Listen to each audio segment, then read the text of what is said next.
สบายดีสวัสดีครับผมนะครับวันนี้บอสเชงมาอัปเดตเงาะหลังจากผ่านไป10 ปลายมือเนาะขาบประมาณนี้เลยพี่น้องเลยนะนี่คือหน้าตาของเงาะ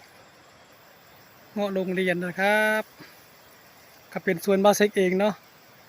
ของบอสเชงเองนะครับการเล่าค่อยมาได้ก็ถึงเวลาตอบแทนบางเล็กน้อยแล้วนะครับยังบ่หลายเพราะว่าอายุได้4 ปีเนาะได้4 ปีนะครับมาได้4 ปีก็ประมาณนี้แหละครับบางหน่วยก็สุกแล้วนะก็ยังบ่สุกก็มีนะก็ยังบ่ทันได้สุกนะครับปีกายก็บ่ได้กินปานใดปีนี้ค่อนข้างที่จะหลายได้น้อยนึงนะต้นเตี้ยพี่น้องเอ้ยต้นน้อยเพิ่งได้4 ปีเองนะหลายปีแล้วก็ต้นจะใหญ่เนาะใหญ่แล้วก็ปิดค่อนข้างจะยากนะมันจะยากเด้อตอนนี้ก็ว่ายังต้นเตี้ยต่ำแบบนี้ครับปิดก็ยืนปิดกันเนาะยืนปิดกันนะแบบนี้ก็ถือว่าโอเคพร้อมปิดแล้วเนาะลังหน่วยก็ยังประมาณนี้ยังประมาณนี้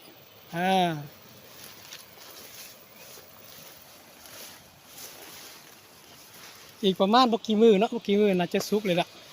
เพราะว่าได้4-5 มือผ่านมานี่ก็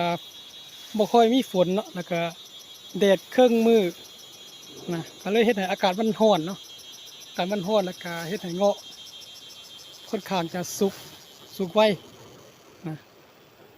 เงาะในเรื่องปกติเนาะปกติที่ว่ามันหล่นแบบนี้นะหล่นแบบนี้นะมันจะเหลืออยู่บ่กี่หน่วยนะหล่นหลายกว่าที่มันจับเนาะหล่นหลายกว่าจับนะบางหน่วยก็ยังเขียวอยู่นี่ยังเขียวอยู่บางหน่วยก็ประมาณนี้เนาะประมาณนี้บางหน่วยก็ยังสุกอยู่ก็ยังได้สุกถ้าก็เลือกเนาะมื้อนี้บ่เซคิมาปิดไปชิมเบิ่งก่อนปิดบ่หลายประมาณ20 กว่ากิโล20 ปลายโลนี่แหละ20 ปลายโลเนาะ20 ปลายโลต้นนี้ก็ค่อนข้างจะง่ายกว่าต้นทั้งหลังที่เอาเสียงทายเนาะเพราะว่าต้นนี้จะบางต้นก็สมบูรณ์ต้นจะง่ายกว่า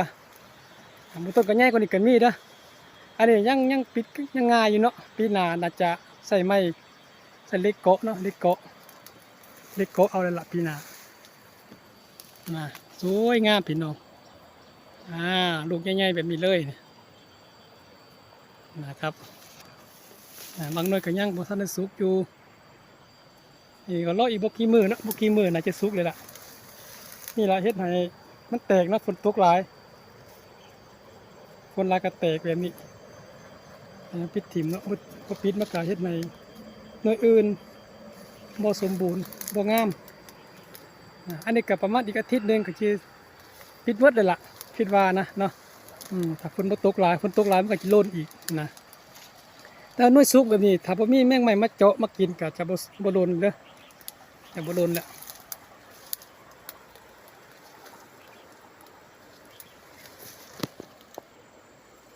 ต้นนี้ก็เริ่มจะสุกหลายเพราะว่า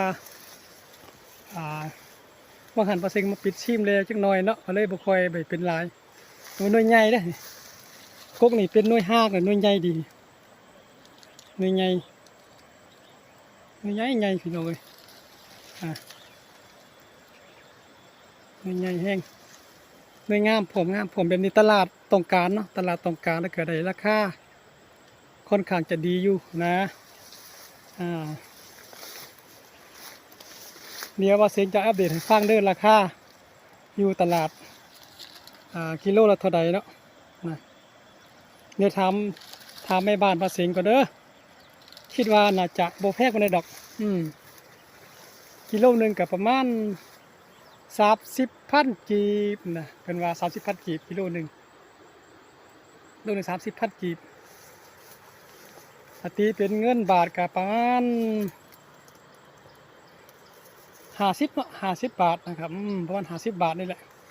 40 กว่าบาท30 บาทนี่แหละประมาณนี้แหละครับ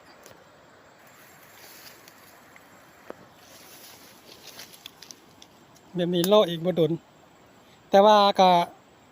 กินได้นะกินได้หวานได้สนิหวานเนี่ยหวานเนี่ย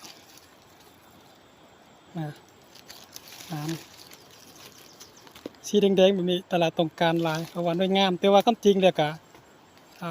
คุณภาพรสชาติกับซูชิกันเนาะซูชิกันแล้ว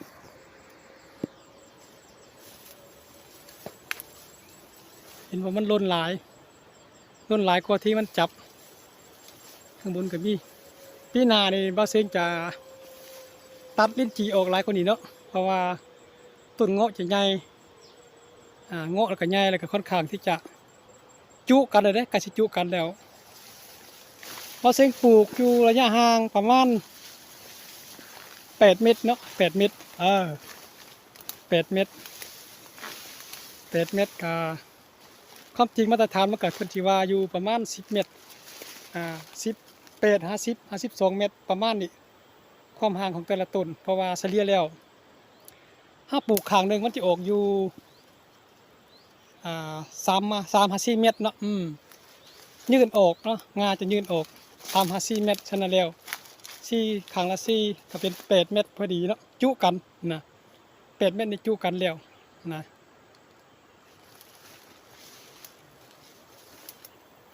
8 เมตรจุกันแล้วนะอันนี้ก็เป็นลิ้นจีเนาะลิ้นจีอายุก็ได้น่าจะ9 ปีแล้วเนาะบ่เป็นหมากได้2 ปีแล้วนะเดี๋ยวว่าเซงจะปั๊มออกถ้าบ่เป็นแล้วปั๊มออกเพื่อบ่ให้มันโฮมกับเงาะเนาะให้โฮมกับเงาะนะต้นนี้ยังเขียวอยู่ยังเขียวอยู่เนาะยังเขียวอยู่เด้อนี่ต้นนี้ก็เริ่มสุกแล้วหน่วยบักใหญ่พี่น้องเอ้ยนะถ้าว่าบ่เป็นมันหน่วยบ่ดกเนาะจะหน่วยใหญ่ดีมาหวานกรอบหวานแห้งเด้อเงาะบ่าวเซงปลูกเองบ่ต้องฉีดหยังทั้งนั้นนี่บ่าวเซงปิดไว้เนาะจะใส่แบบนี้เลยนะครับหน่วยงามพี่น้องเลยนะครับเดี๋ยวจะไปขายตลาดวังเวียงเบิ่งว่าราคาได้ซ้ำใดเนาะเพราะว่าราคาขึ้นลงอยู่เด้อช่วงนี้เพราะว่าหน้าฝนของไผกันหลายนะเงาะของไผก็มีเนาะเงาะบ้านเฮา